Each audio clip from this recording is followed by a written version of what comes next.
నమస్తే. ప్రస్తుతం మనం ఏదైతే మలక్పేట సంబంధించిన పిఎస్ పరిధిలో ఉన్నాం. ఇక్కడ ఒక మార్వాడి వ్యక్తులు దీనికి సంబంధించి సమోసా బాగాలేదని చెప్పేసి విసిరేశాడని చెప్పేసి 15 మంది కూడా ఇష్టారీత్యా కొట్టారని చెప్పేసి అతని పైన దాడి జరిగిందని చెప్పేసి కూడా పోలీస్ స్టేషన్ లో కంప్లైంట్ ఇవ్వడానికి వచ్చారు. కానీ ఇష్టారీత్యా తన తలపై కూడా చనిపోయే విధంగా కూడా కొట్టిన పరిస్థితి. దానికి సంబంధించి ఎఫ్ఐఆర్ ఫైల్ చేయడానికి వచ్చారు. అసలు ఏం జరిగింది ఇష్యూ అని చెప్పేసి మేము మైక్స్ పెట్టి అడిగే ప్రయత్నం చేస్తే కనీసం పోలీసులు ఎటువంటి సమాచారం ఇవ్వకుండా మేము హాస్పిటల్ తీసుకెళ్తాం, మీరు మాట్లాడడానికి అనుమతి లేదు అంటూ కూడా వాళ్ళని లోపలికి తీసుకెళ్లిన పరిస్థితి.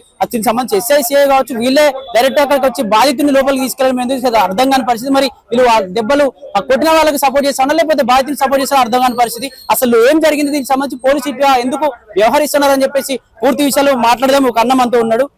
ఎఫ్ఐఆర్ చేయకపోగా కనీసం ఎఫ్ఐఆర్ కాపీ అయినా బయటికి ఇవ్వకపోగా ఇప్పటి వరకు ఎఫ్ఐఆర్ చేయకపోగా నిందితుని అరెస్ట్ చేయకపోగా ఆయన తల పగిలి ఆయనకు ఇప్పటివరకు స్కానింగ్ చేసేటువంటి పరిస్థితులు కనబడతా ఉంటే ఇప్పటివరకు ఎఫ్ఐఆర్ చేయకుండా నిందితుని కాపాడుతూ కనీసం బాధితుని వాయిస్ తీసుకున్నటువంటి పరిస్థితులు లేకుండా చేస్తా ఉన్నారు పోలీసులు. ఒక ఎస్ఐ స్థాయిలో ఉన్నటువంటి వ్యక్తి ఈ రోజు బాధితుని తీసుకొని మన పోలీసులను కూర్చోబెట్టినటువంటి పరిస్థితి.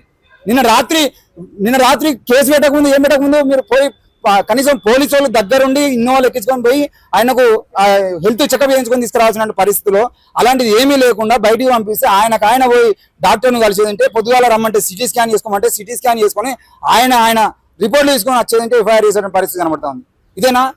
కనీసం బాధితులకు సంబంధించిన విషయంలో పోలీసులు దగ్గర ఉండే దానికి సంబంధించిన విషయంలో ఎఫ్ఐఆర్ చేసి మరి వాళ్ళ నిందితుల్ని అరెస్ట్ చేసి తీసుకుపోయి దానికి సంబంధించిన కేసుకు సంబంధించిన విషయంలో వీళ్ళు దగ్గరుండి హెల్త్ చెకప్ చేయించి ఏమైంది ఏం కాలేదు అని చెప్పేసి పంచనామా రాసుకున్నటువంటి పరిస్థితి ఉంటుంది. కానీ ఆ పంచనామా కూడా లేదు, ఏమీ లేదు. ఈ రోజు బాధితులతో మాట్లాడదాం అంటే పోలీస్ స్టేషన్ లో వాళ్ళకి గుంజుకుపోయేటువంటి పరిస్థితి మనం చూస్తా ఉన్నాం. ఎస్ఐ గారిని ఏమైంది సార్ చెప్పండి అని అంటే ఏం చెప్పమనేటువంటి పరిస్థితి కనబడతా ఉంది. ఇది ఇంకెన్ని రోజులు? ఇప్పటికీ తెలంగాణలో దాదాపుగా 4-5 సార్లు దాడులు జరిగినాయి. ఏ ఒక్క కాడ కూడా నిందితుని అరెస్ట్ చేసి జైలు పంపించిన పరిస్థితి కనబడుతుంది. మొన్న కూడా అత్తాపూర్లో ఒక తెలంగాణ ఉద్యమకారుని మీద దాడి చేసి ఆ ఉద్యమకారునికి సంబంధించిన విషయంలో కూడా వాళ్ళు ఎఫ్ఐఆర్ చేయకుండా కాంప్రమైజ్ చేసేటువంటి పరిస్థితి. ఆ రోజు ఇదే.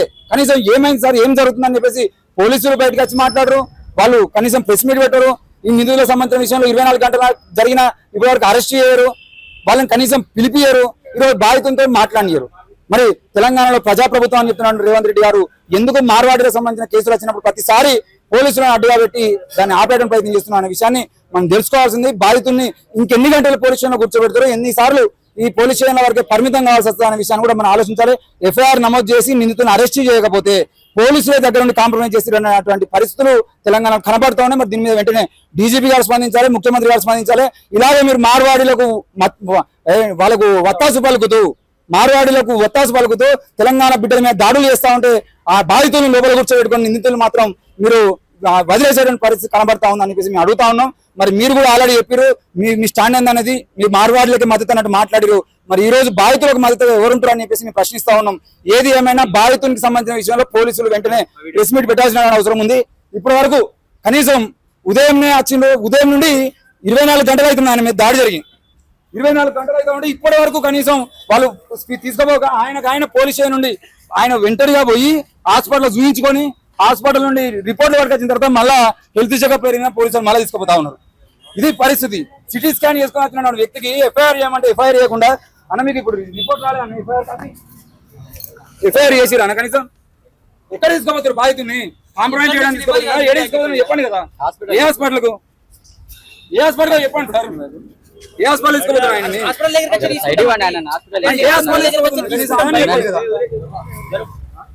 ఏమైనా మా బావ సార్, మీ బావ అయితే చెప్పు మరి ఎడికి వణిస్తారు. ఎఫ్ఐఆర్ చేసిన అని చెప్పేసానంటే ఎఫ్ఐఆర్ నైట్ 8 గంటలకు మార్వాడి దుకాణం పోయిండు మనోడు. వాళ్ళ భార్య ఇంట్లో లేదు, ఇంట్లో లేకపోతే ఆకలి కావడంతో వాళ్ళు ఆయన ఆకలి వేయడంతో పోయి తిన్నాడు. తింటే అది స్మెల్ వస్తుంది అని ఆయన చెప్పిండు. ఇప్పుడు ఎవరికైనా అది స్మెల్ వస్తుంది, అది మంచిగా లేదు, ఇది దొంగ లంగదంద అది ఇది అని చెప్పేసి అనే హక్కు ఎవరికైనా ఉన్నది. మంచిగా లేదని చెప్పిండు. చెప్తే యాజమాన్యము వాళ్ళ కుటుంబ సభ్యులు 15 మంది వాళ్ళ మార్వాడికి సంబంధించిన వ్యవస్థలు వాళ్ళు ఆయన పై దాడి చేసిరు. 8 గంటలకు 8:30కి తెలంగాణ సామాన్యకు నాకు ఫోన్ చేస్తే మేము కూకట్పల్లి నుంచి ఇక్కడికి వచ్చి ఎఫ్ఐఆర్ చేయరా బాబు, మనం దాడి చేసుడు దాడి వాళ్ళు మన మీద చేస్తే దాడికి ప్రతి దాడి కరెక్ట్ కాదు, ఎఫ్ఐఆర్ చేయాలి, మీరు ఎఫ్ఐఆర్ పోలీస్ స్టేషన్ పోయి ఎఫ్ఐఆర్ కట్టి అని చెప్తే మేము వచ్చే అంతలనే పాపం ఆయనకు ఏం దోస్తలేదు, ఒక్కడే ఉన్నాడు. వీళ్ళందరూ 10-15 మంది ఉన్నారు. ఆయనకు భయభ్రాంతులకు గురవుతున్నాడు. నేనే వచ్చి ఎఫ్ఐఆర్ రాసి ఆయన హాస్పిటల్ తీసుకుపోయి తెలంగాణ సామన్న నేను ఆయన దగ్గర డబ్బులు కూడా లేవు, ఒక 10 రూపాయలు కూడా లేవు. అంటే ఉన్న 20-30 రూపాయలు ఆయనకి ఇచ్చి సమోసాలు కొని తిన్నాడు. ఆయన దగ్గర 1 రూపాయి కూడా లేదు. నేనే మళ్ళా ఇక్కడ ఒక హాస్పిటల్లో చెక్ చేపించి మందులు కొనిచ్చి సామాన్య నేను మందులు కొనిచ్చిన తర్వాత ఆయనను ఒక చపాతీలు కొనిపించి ఇంటికి నైట్ దించినాం. ఇలా పొద్దున వాళ్ళ బామ్మారిది వాళ్ళ కమ్యూనిటీలో 2-3 తీసుకొని వచ్చి మేము ఒక్కొక్క దగ్గర ఉంటాం, మన నైట్ చచ్చిపోతే నువ్వు ఏం చేస్తావు అని నేను అడిగిన. మొత్తం కాంప్రమైజ్ చేయడానికే ప్రయత్నం. ఎఫ్ఐఆర్ అవుతుందని చెప్పిండు.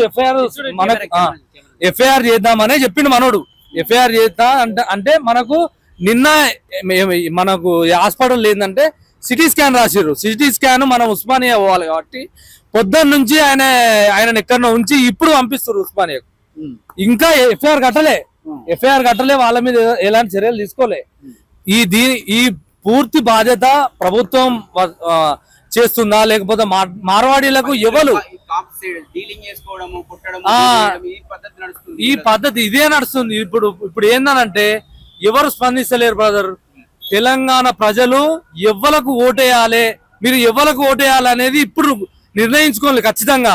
ఏ ప్రభుత్వం ఆయన పోయిందని ఈయనకెత్తే ఈయన నెత్తి మీద పెట్టుకొని ఏమో చెప్తే ఏమో జరుగుతుంది. మీకు అందరూ గుర్తించాలి ఎవరు ఏంది అనేది. తెలంగాణ ప్రజల సమస్య ఇది. ఓన్లీ తెలంగాణ ఒక్కని మీద దాడి జరగలే, తెలంగాణ ప్రజల మొత్తం యావత్తు తెలంగాణ ప్రజల మీద మొత్తం జరిగింది. 15-16 మంది ఉన్నారన్న. దానిలో వాళ్ళు ఇప్పుడు తీస్తున్నా అంటారు వాళ్ళు. ఇప్పటి వరకు ఇంకా సీసీ కెమెరా ఏం మనం ఫుటేజ్ చేయలే, మనకు చూపెట్టలే. నైట్ కంప్లైంట్ ఇస్తే వాళ్ళు మళ్ళా ఈయనను మనం లేం కదా, వాళ్ళతోటి వేరే కంప్లైంట్ రాయించుకున్నారు. అది ఎట్లా రాసుకున్నారు అనేది మనకు తెలియదు. ఇంకా వాళ్ళు మనకు చెప్పలేదు. అది విషయం అన్న. వాళ్ళ కమ్యూనిటీలో వీళ్ళు టైప్ చేసుకుని వాళ్ళు బెదిరించిందనే అనిపిస్తుంది నాకు. తెలంగాణ ప్రజలకి తెలంగాణ పోలీసులతోనే రక్షణ లేకుండా అంతేగా అన్న. ఇప్పుడు ఏదైనా ఇప్పుడు ఈ మనం సెటిల్మెంట్ దందా ఒక ఆఫీస్ ఓపెన్ చేసుకుంటే అయిపోదా మరి? అంతే కదా అన్న. ఇప్పుడు మన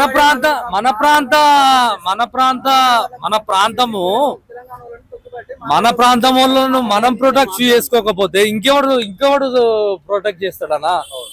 ఏం చేస్తాం ఇక? రాష్ట్రం ఎఫ్ఐఆర్ చేస్తున్నావు, వాళ్ళు ఏం చేస్తారో అర్థమైతలేదు అన్న. ఇక వాళ్ళు పూర్తి డీటెయిల్ వాళ్ళు ఇవ్వాలి.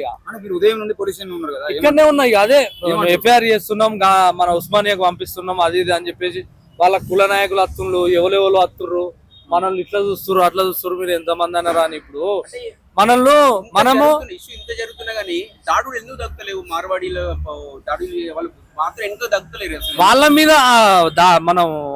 వాళ్ళ మీద రైడ్ చేసిన లెవెల్ అన్న, గట్టిగా నిలబడే లెవెల్ మొత్తం వత్తాసు పలుకుతారు వాళ్ళే. మొత్తం ఒక్క పార్టీ అయినా దాని మీద క్వశ్చన్ చేస్తుందా? అరే ఎట్లా ఈ దందా చేస్తుర్రా భయ్, మరి గవర్నమెంట్ ఏం చేస్తుందా? ఎంత పెద్ద ఇంటెలిజెన్స్ వాళ్ళు ఏమైనా మాట్లాడుతుర్రా? మీడియా ముందు భయభ్రాంతులకు గురి చేస్తారు వాళ్ళు. అట్లా అయితే సమాజం అట్లుంది. ఇప్పుడు మన ప్రజలను మనమే కాపాడుకోలేకపోతున్నాం. ఏం చేస్తాం ఇక? అది పూర్తి బాధ్యత తెలంగాణ ప్రభుత్వం తీసుకోవాలి. Ramesh Siripalli, VCK party. నేను గో బ్యాక్ మార్వాడి ఉద్యమంలో మనం కుత్బుల్లాపూర్ ఇన్ఛార్జ్ చేస్తున్నాను. సామానతో